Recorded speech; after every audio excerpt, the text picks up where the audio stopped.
여러분들은 이 영상을 보신 적이 있으신가요? 최근 태국과 캄보디아 간 충돌이 지속되는 가운데 캄보디아 측에서 태국군을 향해 전통 주술의식을 행하는 모습인데요. 이 영상은 SNS에서 빠르게 퍼지며 전세계 뉴스에도 나오게 되었습니다. 태국과 캄보디아가 위치한 동남아시아는 과거부터 주술이나 토속신앙, 다양한 오컬트적 문화가 지금까지도 이어지고 있는 곳인데요. 영화 랑종이나 셔터 등을 보면 알 수 있듯 태국은 지금까지도 정령신앙과 무속신앙이 결합된 독특한 신앙들이 각각의 마을마다 조금씩 다른 모습으로 이어지고 있다고 합니다. 그 중에서도 특히 캄보디아는 동남아시아 주술 문화의 원류로 간주될 정도로 깊은 역사를 가졌으며 그 중에서도 타인을 저주하고 살해하는 흑마술의 위력이 매우 강하다 여겨진다고 하는데요. 따라서 방금 본 영상 속에서도 다양한 형태의 전통 주술들을 볼 수 있었던 것입니다. 그렇다면 과연 영상 속 등장한 캄보디아 주술사들의 주술은 어떤 의미가 있는 것일까요? 오늘은 영상 속 등장한 캄보디아의 전통 주술과 주술의 의미를 순서대로 알아보도록 하겠습니다. 영창주술, 카타. 여러분은 무속인이나 종교인들이 혼자 중얼거리는 소리를 들어보신 적 있으신가요? 신을 부르기 위한 기도를 올리거나 혹은 조언이나 반송을 위해 기도를 올리기도 하죠. 하지만 영상 속 캄보디아 주술사들이 중얼거리는 소리는 조금 다른데요. 주술사들이 아주 빠른 속도로 웅얼거리고 있는 것은 카타라고 불리는 주술 영창 의식입니다. 캄보디아 이상으로 태국 역시 전통 주술에 대한 믿음이 강한 나라인데요. 태국 군인들은 전쟁터에 나가기 전 몸에 사견이라는 보호 문신을 새깁니다. 칼이나 총알이 피부를 뚫지 못하게 해준다는 꽁끄라판 주술을 믿기 때문이죠.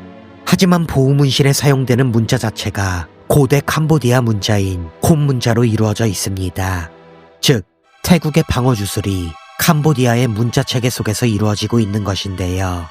따라서 캄보디아 주술사들은 꽁끄라판 주술의 효력을 무효화시키는 역주문을 수행하고 있는 것입니다.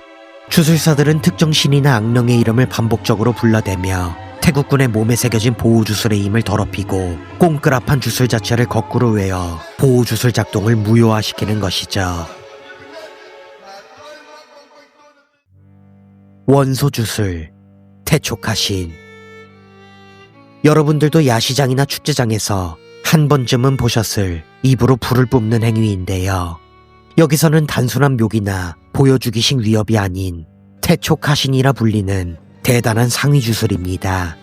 태초는 불의 원소, 카신은 명상 대상을 의미하며 이는 주술사가 불의 신 혹은 정령을 내면에 품은 뒤 체내의 기를 발화시켜 외부로 뱉어내는 주술을 뜻하는데요. 특히 주술사들은 일반적인 기름이 아닌 주술적인 재료를 사용해 그 효과를 극대화시킵니다. 가장 강력하다고 알려진 재료는 남만프라이라고 불리는데요. 이는 비정상적인 죽음을 맞이한 시신, 즉 사고나 살인 등으로 죽은 시신의 피부나 턱을 촛불로 지져서 얻어낸 인간의 기름입니다. 주술사들에게 불은 악한 것으로부터의 정화를 상징하는 원소이기도 하지만 어떠한 것으로부터의 소멸을 상징하기도 합니다. 영상 속 주술사들에게는 남만프라이에 불의 원소를 합쳐 내뱉음으로써 물리적 거리를 초월해 태국군을 감싸고 있는 영적인 아우라를 태워 소멸시켜버리는 목적으로 사용된 것이죠. 이러한 태촉하신의 주술을 받은 대상은 이어지는 주술에 무방비 상태로 노출되게 된다는 점에서 모든 저주술의 시작이 되는 주술이라 생각할 수 있습니다. 가뭉주술, 불얼릉 파괴. 가뭉주술은 일본의 축시의 참배 저주, 한국의 재웅처럼 저주하고자 하는 것의 사진이나 인형을 사용하는 주술입니다. 사진이나 인형에 행하는 물리적인 공격이 저주하는 대상에게도 똑같이 영향을 끼칠 수 있다는 형태의 주술인 것이죠.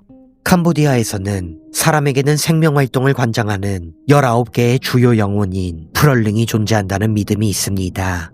19개의 프럴릉을 가진 사람들은 육체적, 정신적으로 건강함을 유지할 수 있지만 이 중 특정한 수의 프럴릉이 몸에서 빠져나가게 된다면 질병이나 정신적 붕괴를 겪게 된다고 하는데요.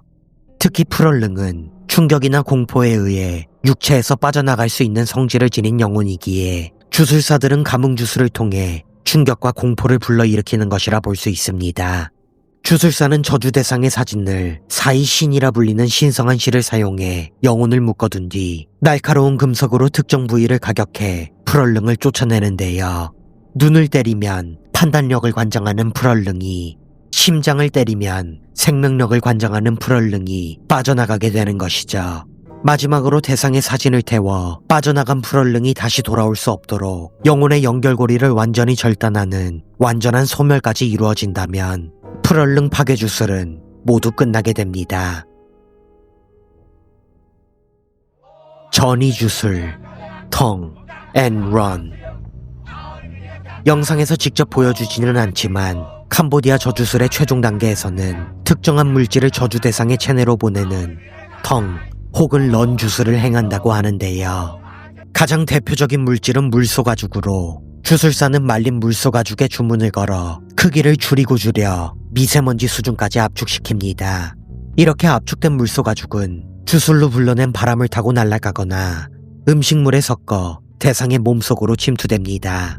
몸속으로 들어간 물소가죽은 몸속의 수분에 반응해 주술적인 압축이 풀리게 되고 원래의 크기로 돌아온 물소가죽이 위장이나 창자를 막아버리거나 파열시키게 되는 것이죠.